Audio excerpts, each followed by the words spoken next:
de mutuo, ¿no? Como un contrato de préstamo. El préstamo reditúa interés, se garantiza su devolución, el capital no, el capital es estrictamente capital, no reditúa intereses, no se puede garantizar su devolución, es decir, le aplicamos el artículo 13 como capital que es, las cláusulas nulas o las cláusulas leoninas. Bueno, ingresa la sociedad en concurso preventivo y aquí viene entonces el problema principal de la calificación del negocio como tal y el tratamiento en el marco del concurso.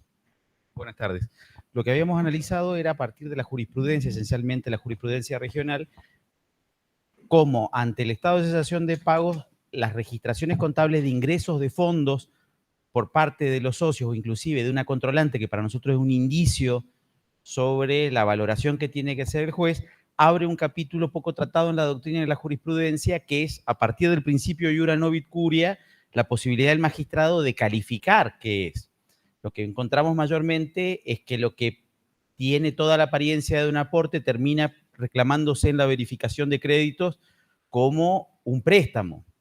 Ahora, si es un préstamo del socio que tiene la obligación de capitalizar, o como explicaban los doctores Richard y Jungen Bass, patrimonializar la sociedad, ¿en qué medida ante ese pedido de verificación el juez puede reconducir esa calificación haciendo valer el deber que tiene el socio de capitalizar y a su vez con el problema de definir la categorización, si es que le hiciera, porque este socio que debe capitalizar, pero que en vez de capitalizar presta, habitualmente, por lo menos lo que uno encuentra en la jurisprudencia, es que de ser admitido pide, o mejor dicho, la concursada propone la categorización como un acreedor más.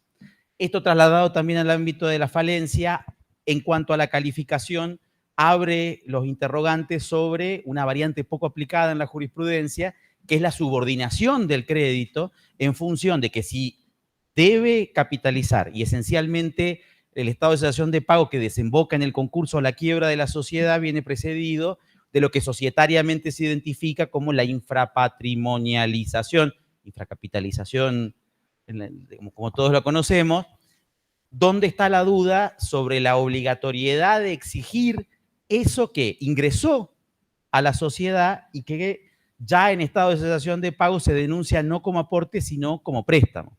Y a su vez, nosotros trabajamos esencialmente con un caso que nos pareció muy particular, donde se da una suma de anomalías porque había habido una promesa de hipoteca, una hipoteca abierta por los saldos que tuviera decía, contribuciones de la controlante, y la hipoteca se formalizó 3 días antes del pedido de formación de concurso preventivo. ¿En qué medida se puede calificar como subordinado y cómo funciona esa subordinación con respecto a otros problemas registrales? Porque la subordinación, en el caso concreto, se planteó en primera instancia y se confirmó en Cámara, pero esa hipoteca sigue inscripta. A partir de ahí, de este principio de iura novit curia, es que nosotros identificamos esa posibilidad de hacer valer la herramienta como solución a la infracapitalización de la subordinación de créditos y estos interrogantes que dejamos por una cuestión de tiempo para el debate posterior sobre cómo funciona en la práctica la activación de esa subordinación. Muchas gracias. Muchas gracias, doctores, porque lo omití. Quiero mencionar que me acompañan en la mesa como secretario el doctor Maderna y como vicepresidente el doctor Rubén Morsesian. Bueno, entonces ahora llamamos al estrado. Perdón, no hemos fijado el método de debate, si vamos a abrir. Muy bien. Entonces vamos a pasar a exponer las dos ponencias del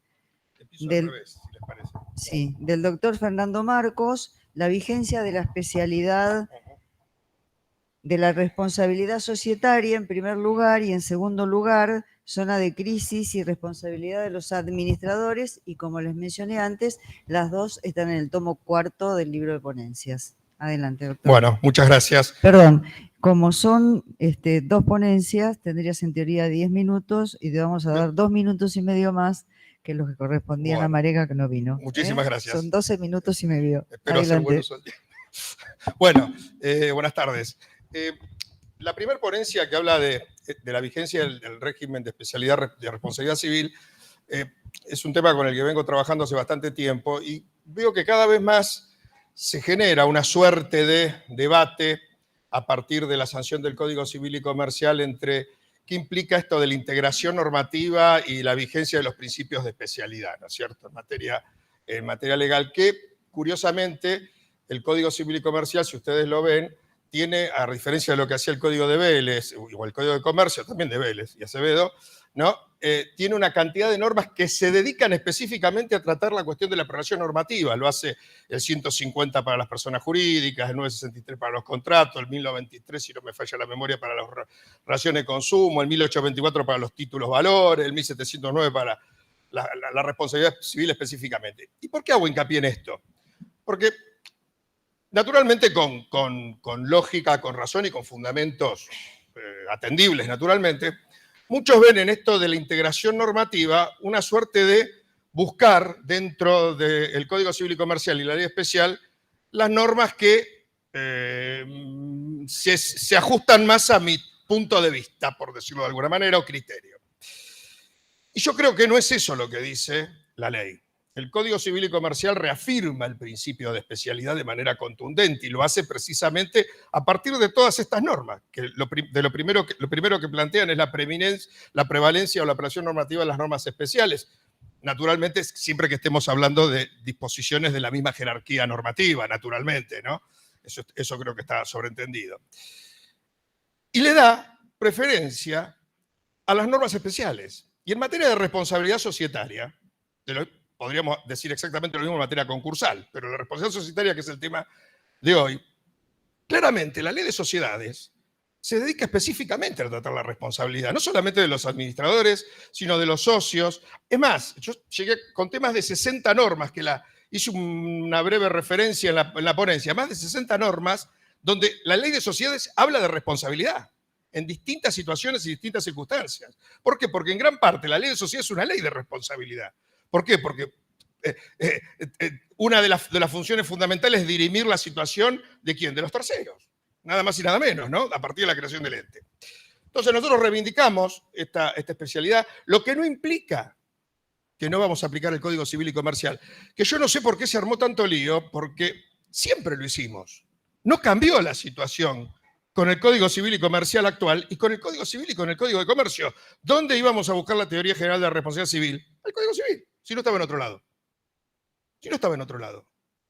Y siempre lo hicimos. Lo que estoy notando ahora es que cuando veo normas, particularmente en materia de personas jurídicas privadas, que hablan de responsabilidad y tratan temas que la ley de sociedades no solamente no trata a veces, los trata de otra manera, como de pronto no me gusta el criterio que sigue la ley de sociedades, me voy al Código Civil y Comercial. Y eso no es correcto desde mi humildísimo punto de vista. Creo que no es lo que plantea la ley. Creo que el régimen societario tiene un régimen especial de responsabilidad. ¿Por qué? Porque tiene en cuenta principalmente aquello que decía el viejo 512 del Código de Vélez, que decía, cuando yo hablo de la diligencia, es la diligencia debida según la naturaleza de la obligación y las circunstancias de la persona, el tiempo, el lugar. Es el contexto, señores, donde se desarrollan los negocios societarios. Si yo no trato la responsabilidad o trato la responsabilidad fuera de donde se desarrolla el ámbito que es la sociedad, estoy en problema. Y ahí, yo doy dos ejemplos y termino con esta ponencia. Por ejemplo, el tema del factor de atribución de responsabilidad. ¿No? Ahora tenemos un tema, porque el 1723 del Código Civil y Comercial, ¿qué dice para la obligación de resultado? Que la responsabilidad es objetiva. Ahora, ¿los administradores tienen obligación de resultado? Sí, hay obligación de resultado. Todos tenemos obligaciones de medio y de resultado. Lo que define la obligación de medio y de resultado es si en la obligación yo pongo, como dirían los chicos, mi buena onda, pongo mi conocimiento, mi expertise para llevar adelante un resultado o garantizo el resultado, punto. Ahora, ¿es aplicable el factor de atribución objetivo en materia societaria? Yo personalmente entiendo que no, aunque hay opiniones. Moro tiene un trabajo muy interesante, Emilio Moro, donde sostiene lo contrario. Entiendo que no, ¿por qué? Porque quien rige el factor de atribución de responsabilidad es el 59 de la Ley de Sociedades y el 274. El factor de atribución de responsabilidad es esencialmente subjetivo.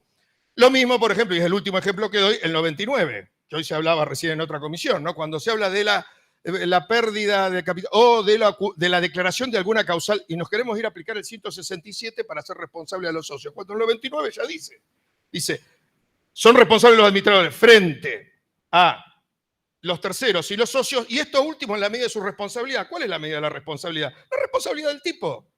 Y la responsabilidad del tipo, como recién dijimos, va a mantener la limitación en la medida de que el socio ejerza sus derechos como socio de manera regular. Si el socio comete un ilícito, el beneficio de la limitación de responsabilidad va a parar un cajón y será responsable como cualquier mortal por los daños que ocasione, por haber violado el deber jurídico de no dañar o por haber incumplido una obligación. No es tan complicado y creo que no hay necesidad de acudir a alquimias jurídicas extrañas, porque creo que las normas están ahí, solo que ahí sí hay que armonizar. Esto que ahora es la integración y como hoy charlaba con, ¿no? Y le decía, yo veo un menú a la carta a veces, ¿no? Cada uno, vieron que ahora lo que no le gusta, cada uno encuentra un tratado internacional para hacerle decir una norma lo que quisiera que diga, y entonces todo es inconstitucional, inconvencional, fraudulento o abusivo. Y ya es complicado saber cuál norma funciona o no. Pero bueno, termino con esta rápidamente. La otra habla de los deberes fiduciarios. Cuando estamos en la zona, generalmente se habla de zona de insolvencia. A mí me gusta más hablar de zona de crisis, porque cuando hablo de zona de insolvencia, para nosotros la insolvencia es la cesación de pagos. Y hace rato que desde la doctrina concursalista se viene sosteniendo y venimos sosteniendo, señores, hay que abrir el juego. La solución concursal tiene que venir antes, tiene que venir en la etapa de preinsolvencia, la crisis. Hablamos de las alertas, del derecho italiano, miles de cosas que yo creo que seguir hablando de zona de insolvencia, estamos hablando cuando ya estamos muy con el agua al cuello. Me gusta más hablar de zona de crisis, porque yo creo que los problemas no arrancan cuando uno está en cesación de pago. Los problemas empiezan generalmente, o siempre, mucho tiempo antes. Entonces, ¿la discusión cuál era? Se ha planteado muchas veces en la doctrina, particularmente tomando un poco la doctrina del derecho americano, el derecho inglés, esto de que los deberes de lealtad y de diligencia y lealtad cuando estamos en esta zona de crisis, pareciera que se corren, y en vez de estar enfocados en la sociedad, en los socios y en la sociedad indirectamente, se derivarían hacia los terceros, como que tenemos que cuidar más a los terceros que a la sociedad.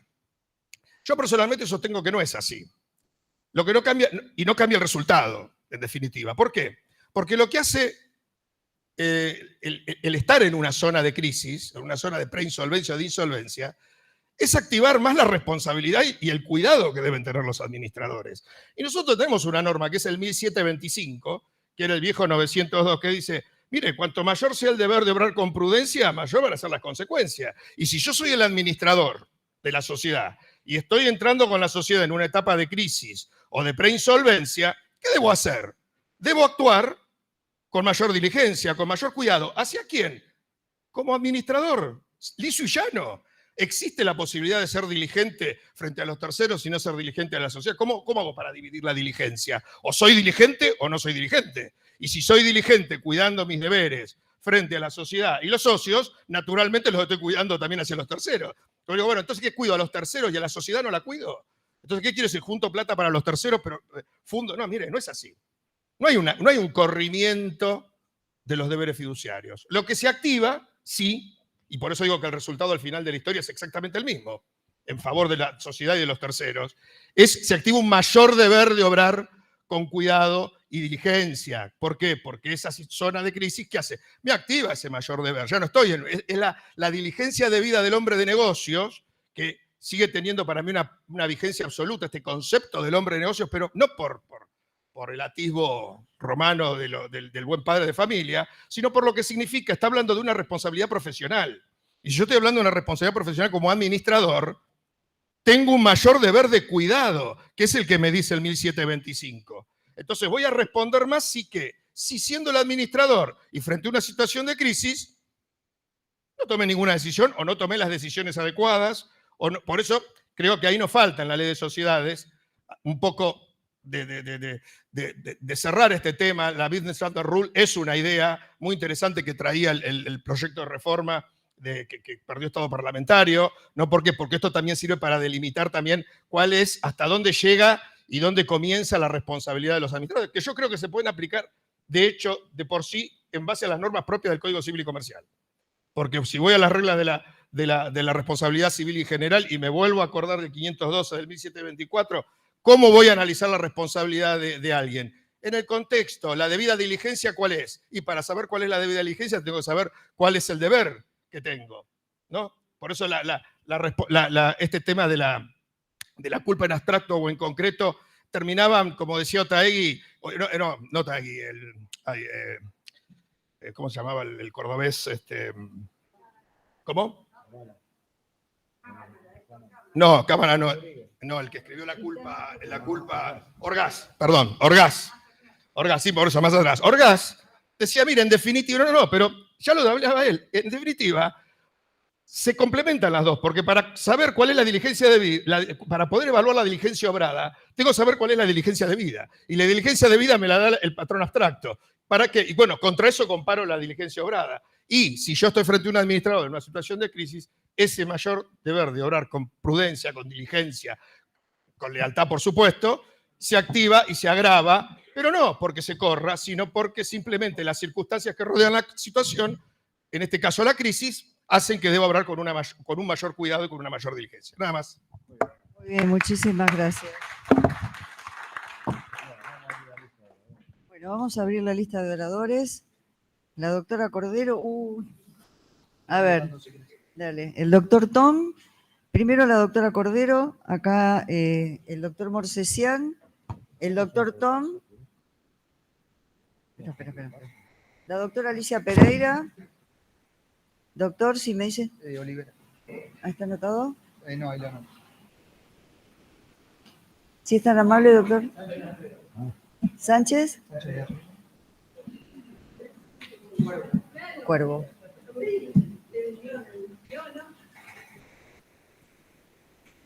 Me llama Daniel Alonso. Daniel Alonso. Muy bien.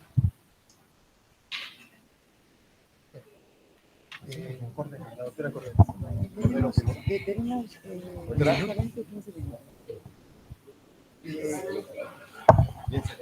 Bueno, con relación a los aportes irrevocables, yo advierto ante todo que no soy concursalista, societario.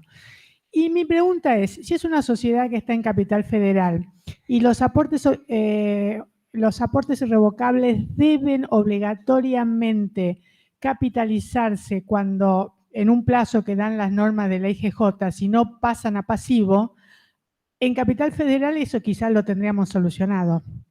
En el resto del país es el momento. Y si no hay una norma como que hay en Capital Federal, sí estamos ante ese hecho, pero ahí se aplica en su totalidad la ponencia posterior, responsabilidad de los administradores. Aquí estamos, por la sociedad, son aportes a la sociedad, responsabilidad de los socios. Hicimos los aportes y ahora como nos está yendo mal los quitamos. O sea, para mí las dos ponencias tienen un correlato y los felicito a ambos porque es como para la solución de una hay que aplicar la responsabilidad de la otra ponencia. Así que gracias. Ese era mi comentario. Gracias, doctora. Doctor Tom. Allá al fondo.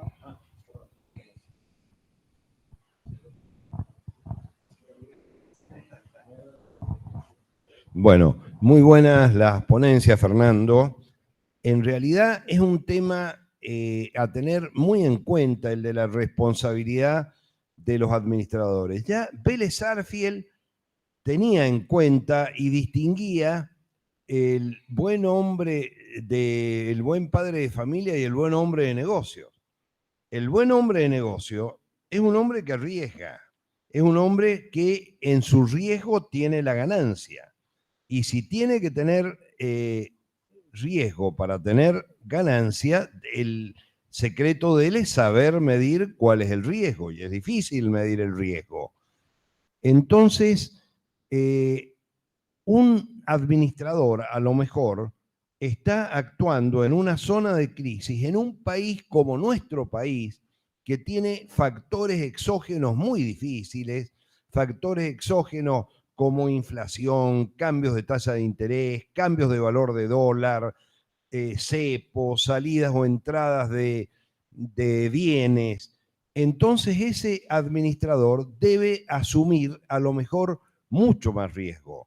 Por eso Redondeando, doctor. comparto que la responsabilidad es eminentemente subjetiva, una responsabilidad por culpa, de ninguna manera puede tener una responsabilidad objetiva un administrador de negocio. Muy bien, muchas gracias. Les voy a pedir responsabilidad a todos porque tenemos exactamente 10 minutos para entregar el panel y tenemos que darle el uso de la palabra a los ponentes. Sigue El doctor El doctor Morsesian. Morsesian. Es el otro, ¿no? Ajá. Doctora Pereira. Dos cosas, Patricio y Ángel, la casuística. La casuística es, la empresa necesitaba capital de trabajo, los contadores le dijeron hacer el aporte, la cosa no mejoró, fue mal, se fue a concurso preventivo, dijo, ah, no, yo lo quiero recuperar, y la solución es la que dijo la doctora. Si hiciste un aporte irrevocable, ese aporte irrevocable es un pasivo. Ahora bien, ¿qué pasa qué hacemos con la hipoteca? Y bueno, la hipoteca es el último tornillito que aprieto como para decir saco del activo del inmueble. Y con eso creo que lo voy a salvar porque aparece un acreedor hipotecario, concurso especial, y recupero. Bueno, analicemos, opinemos cualquiera de nosotros si eso está bien o eso está mal, pero esa es la casuística. Y respecto a vos, Fernando, la responsabilidad, ¿cuáles son las decisiones adecuadas? Con el libro, con el diario del lunes, entonces yo estoy en la misma onda, sintonía que Walter. O sea, es incompatible la responsabilidad a la que la ley lo obliga a quien administra la sociedad con el riesgo empresario. Ahora bien, la sociedad podría arbitrar ciertas normas de conducta que limiten las decisiones o que limiten el riesgo. Entonces, esa sería la solución. Limito el riesgo y marco un comportamiento para después que el administrador hizo lo que hizo, entonces sí le caigo con todo el rigor. ¿Está? Gracias, doctora. Doctor Olivera. Gracias. Bueno, respecto de la ponencia de Luis Ángel Moya y el doctor Prono, creo que el interrogante es difícil de solucionar y me llevaron a pensar en los nuevos instrumentos de fondeo de sociedades, sobre todo las startups, en operaciones de venture capital. Y pienso en las notas convertibles, y pienso en los safes, y pienso en los warrants, que son instrumentos, sobre todo los safes y los warrants, que no son préstamos, y lo dicen expresamente en el instrumento. ¿Qué solución le daríamos a eso? Y me encantaría que esté el doctor Tanoira acá, que los utiliza a diario. Y otro interrogante es, sobre todo cuando estos instrumentos, por lo general, están regidos por ley americana.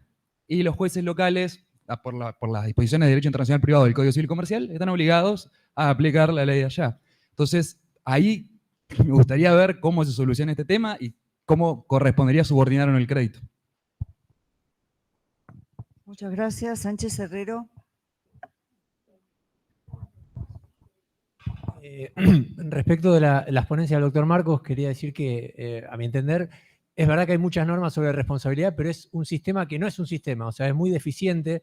Por ejemplo, por el breve tiempo, pensemos que el tema de las acciones de responsabilidad apenas está previsto y defectuosamente para las sociedades anónimas. Entonces, de ahí la necesidad muchas veces de recurrir al Código Civil y Comercial, y correspondería, o creo que lo mejor sería que se regule en la parte general. En cuanto a la zona de insolvencia y la responsabilidad del administrador, efectivamente creo que no surge este nuevo deber de proteger a los acreedores porque no existe, no está regulado. ¿Está bien? Es un deber general que tienen los administradores de no producir daños. Y una última cuestión respecto de esto es, son acciones de responsabilidad eventualmente, y uno de los elementos de esas acciones de responsabilidad es la relación de causalidad. Entonces digo, por más que sea aberrante la actitud del administrador, hay que ver cuál fue el perjuicio que produjo, porque quizás si hubiera actuado bien, se repararía el daño de los acreedores previos, posiblemente por los posteriores advertidos de la quiebra o del concurso no hubieran contratado, quizás. Pero bueno, quiero simplemente manifestar esta cuestión de la relación de causalidad que me parece importante.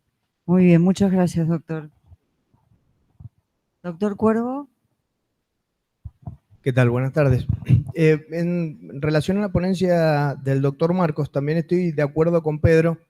No lo veo, independientemente de la prioridad de la aplicación del régimen de responsabilidad societaria en los supuestos específicos, no creo que sea tan sencillo decir se aplica esto y en principio no necesito ir al código. Y creo que es deber del intérprete siempre integrar todas aquellas normas que apliquen al caso. De hecho, autores como Alchurrón y Bulidín, que son ultra positivistas, dicen que el intérprete está obligado a tomar todas las normas y de todos los cuerpos que hagan al caso, y me parece que no hacer foco en esto es ignorar el problema, porque de hecho usted, doctor, cuando dice que no hay responsabilidad objetiva, está haciendo una interpretación, porque yo a mis ojos estoy con la doctrina que entiende que cuando no se cumple un deber de resultado, la responsabilidad es objetiva. Entonces creo que el problema existe y me gusta más la postura de tomar conciencia de que siempre es un trabajo de interpretación, salvo el auto que viene por la derecha y bueno, casos sencillos, digamos, pero los casos complejos creo que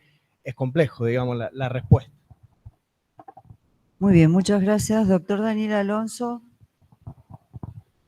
Sí, bueno, solamente voy a decir algo sobre la ponencia de Fernando Marcos.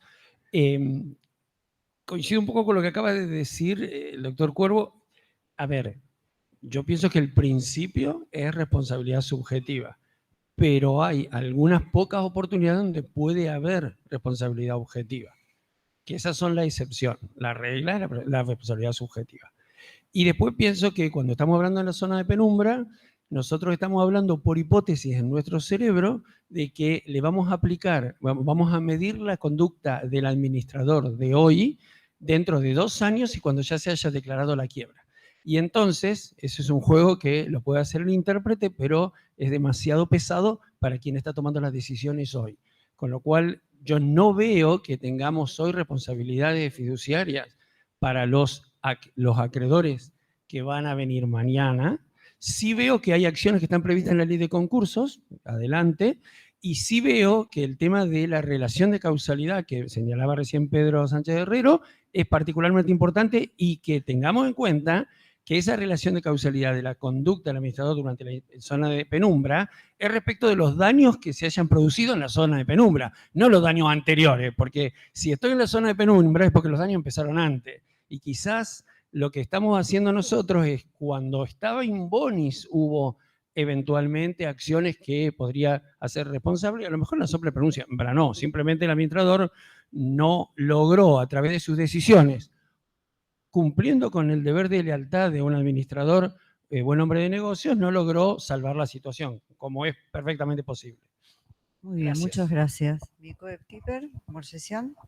Bueno, un poco lo que dijo la primera ponente, Ana y Cordero. Bueno, el tema era que justo se engancharon, parecía exprofeso, se pusieron de acuerdo.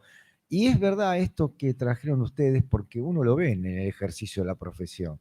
Cuando la sociedad, la empresa viene, en vez de capitalizar, en vez de aumentar, vamos y hacemos un préstamo. Lo estoy viendo en estos momentos en el ejercicio de la profesión. Y vienen a pedir la verificación como préstamo. Y ahí enganchamos con lo tuyo. Pero ahí sí yo, como siempre, me aparto un poco, digo, pero ¿por qué hay que cerrar, por más que haya muchas normas, no es un sistema cerrado? Primero, no lo es. Yo puedo ir al Código Civil y Comercial, lo dijiste, antes vamos al Código Civil, y dijiste así, no sé cuál es el problema porque antes vamos al Código Civil. Perfecto. Pero también ahora tengo otros instrumentos. ¿Por qué no puedo ir a los tratados internacionales si el Código Civil me dice que debo ir? Entonces, y cuando hay, y el Código me dice, porque vos dijiste, ¿viste?, que los negocios societarios se hacen en la sociedad, perfecto, pero los negocios societarios se hacen en la sociedad, pero son para afuera. Por eso, hay un tercero. Y hay una comunidad. El negocio del derecho civil, el negocio privadito, compraventa de un inmueble, qué sé yo, son 2 personas, 3 personas. El negocio comercial hay una masa de personas, de gente implicada en el negocio mercantil. Por eso se abrió el fuero específico hace 500, 600 años. Entonces, tengo la necesidad de recurrir a otros instrumentos y de poder pensar que el administrador que no obró de buena fe, hay sectores de la actividad que tiene un deber de responder por responsabilidad objetiva, porque hay un resultado que se le exige. No estoy de acuerdo con que no haya un principio de cuidar al socio, al acreedor. Escrito no está. Pero en el orden mercantil, pues no, siempre lo mismo. No nos olvidemos que estamos en derecho comercial y que tenemos una gama enorme de situaciones y de gente implicada. Entonces, en el orden mercantil, creo que cuidar al acreedor es un deber de cada uno. Después tenemos el problema concursal y vemos cómo lo cuidamos y todo eso, pero en principio era eso. Y los felicito, muchachos, a los tres, fueron brillantes. Bueno. Sí, tenemos tiempo, tenemos 10 minutitos. 10 minutitos. 10 minutitos, sí. Sí, 5 cada uno porque son... Vamos a usar menos por las observaciones que les agradecemos para enriquecer la reflexión sobre la ponencia, por el problema de que el aporte irrevocable tiene reglamentaciones locales, pero por eso nosotros hicimos hincapié en la jurisprudencia local, en la praxis, para ver si era una herramienta utilizada, y el problema de cómo tutelar a ese acreedor tercero con respecto a la sociedad, y soluciones que se dan poco, porque habitualmente se verifica como mutuo. Ahora, no es el mismo el tercero mutuario que el mutuario que convive con un deber de capitalizar según el derecho interno. Por eso a lo que usted refería es justamente cuando uno utiliza determinados instrumentos, por nosotros lo que no tratamos es el financiamiento postconcursal, que en el derecho comparado tiene alternativas para mejorar las posibilidades de superar la insolvencia. Pero habitualmente lo que uno se encuentra es que las desprolijidades registrales contables previas al concursamiento se terminan resolviendo con instrumentos, esto era un mutuo, nunca tuvimos que capitalizar porque ya habíamos hecho los aportes originarios, y plantea nuevos interrogantes. En el caso de que, digamos, el juez deba aplicar aquel derecho, se encuentra con el problema que ahí el negocio viene calificado por el mismo instrumento. Entonces, uno ya utiliza instrumentos típicos. El problema es cuando uno en la contabilidad se encuentra, o sea, esto estaba resuelto antes por las dudas o el manto de, vamos a decir así, incertidumbre sobre las hipotecas abiertas. Ahora el Código Civil y Comercial las admite y abre estos márgenes. Aparece una promesa de hipoteca con un tope y una hipoteca que, si no cae en quiebra, en principio debería ser revisable por las vías comunes. Entonces, ¿cómo esos problemas actualmente se resuelven? Lo nuestro fue primero una investigación de jurisprudencia local cuando no hay una herramienta reglamentaria.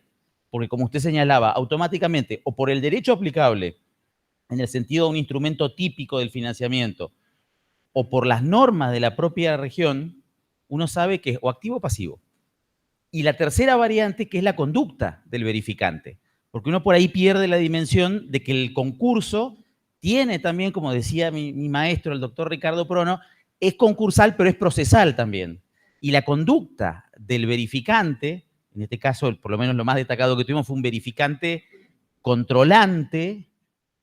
La conducta del verificante que hizo aportes salteados, que tenía denuncias de ingresos dinerarios que no se tenían registrados y una posterior hipoteca, lleva al juez al problema de resolver la verificación no como un problema lineal.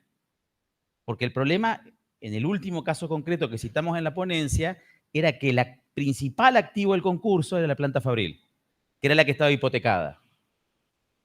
Entonces, en esa medida, ¿cómo funcionaba esa verificación? Y la impugnación a la sentencia de primera instancia, ¿cuál fue?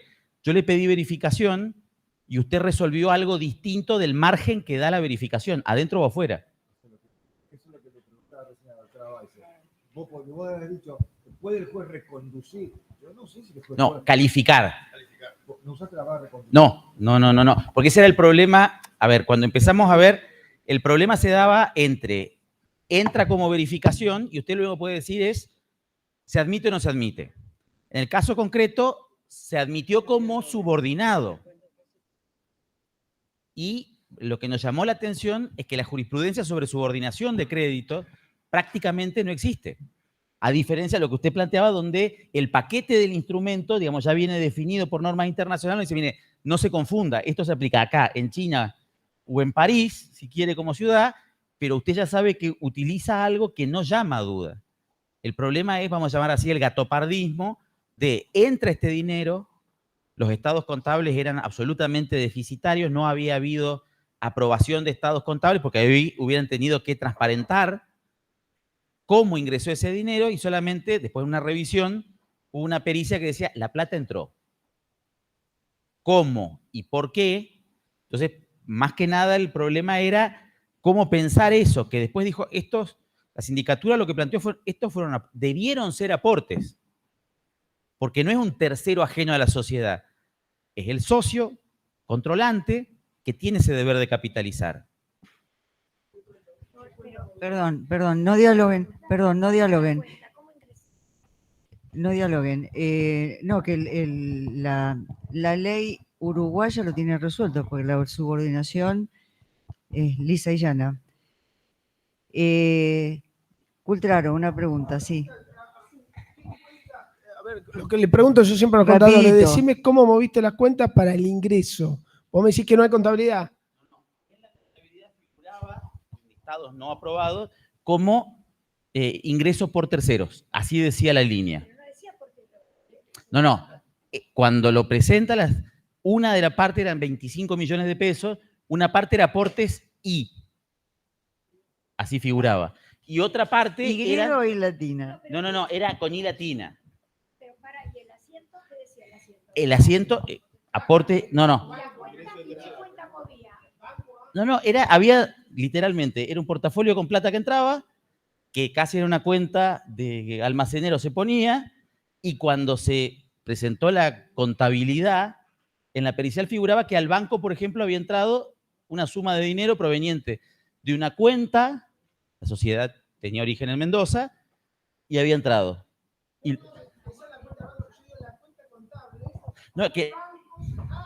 Claro, es que ingreso de tercero. Era una mega cuenta. No, había una parte que lo habían identificado como aporte irrevocable hasta que, como diría Marcos, entró en zona de crisis. Que ahí la misma cuenta dejó de hacer aportes irrevocables y pasó a ser ingreso de tercero. Eso después nutrió la promesa de hipoteca y se presentó a verificar y dijo, no, yo siempre presté plata. Perdón, para mayor confusión todavía, en una circunstancia parecida, una vez yo planteé, y lo gané, la ineficacia del asiento contable.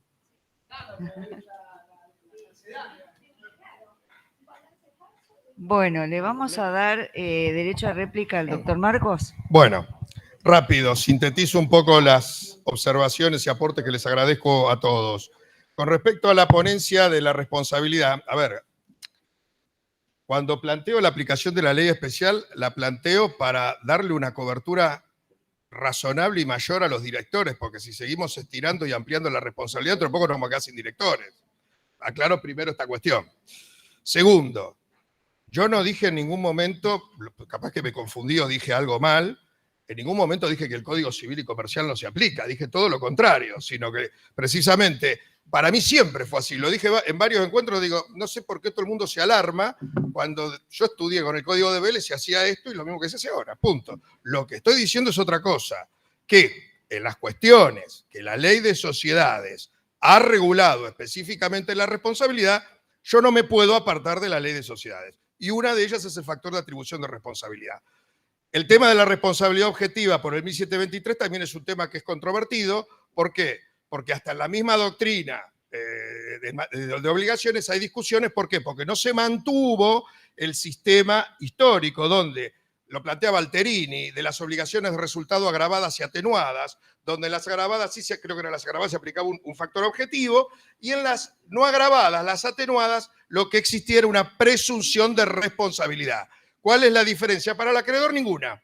Porque el acreedor tiene una presunción. Ahora, para defenderse es muy distinto. ¿Por qué? Porque una cosa, si yo estoy el factor es objetivo, la única elemento de defensa es la causa ajena. Y si es una presunción de culpa, yo puedo demostrar que de mi parte no hubo culpa. Hablar de responsabilidad objetiva, lisa y llana, en materia de administración societaria, creo que no tiene nada que ver. Pero bueno, insisto, es una opinión mía y respetable. Pero en ningún momento he dicho que a todo lo contrario, el Código Civil y Comercial se aplica plenamente, particularmente en todo lo que es la teoría general, como siempre se ha hecho, solo que dejo aparte lo que está regulado por la ley especial, ¿no? Eso lo quería aclarar. Bueno, obviamente que el tema que planteaba el doctor Sánchez Herrero, ¿no?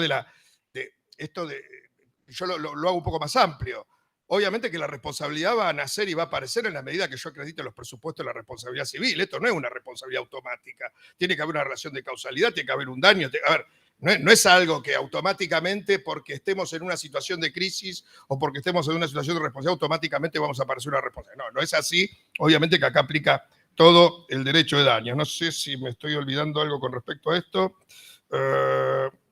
El tema, a ver, fíjense hasta dónde es importante el Código Civil y Comercial, incluso ya entrando en la otra ponencia, que yo para poder analizarla, como les decía hoy, la conducta obrada, tengo que saber cuál es la conducta debida. Y precisamente, decirle, recién lo planteaban, ¿qué le puedo pedir a un administrador en zona de riesgo en la Argentina del año 2022? Si se quedó sin pilas con la bola de cristal, se le acabaron los argumentos. Bueno, todo tiene una lógica y en todos los casos nosotros podemos analizar con razonabilidad, porque no hay una regla genérica, si ese administrador ha tomado medidas, ha hecho lo que debía hacer, intentó hacer algo, que le haya salido o no le haya salido es otra cosa. Y ahí lo conecto con el tema del riesgo que recién planteaban tanto Tom como Alicia Pereira, que yo lo digo en la ponencia, pasa que no hay tiempo, si termino, no hay tiempo para tantas cosas, ¿no? Pero digo, precisamente, ¿no? Lo que caracteriza este contexto donde se debe analizar la conducta que se le exige al administrador es el riesgo empresario.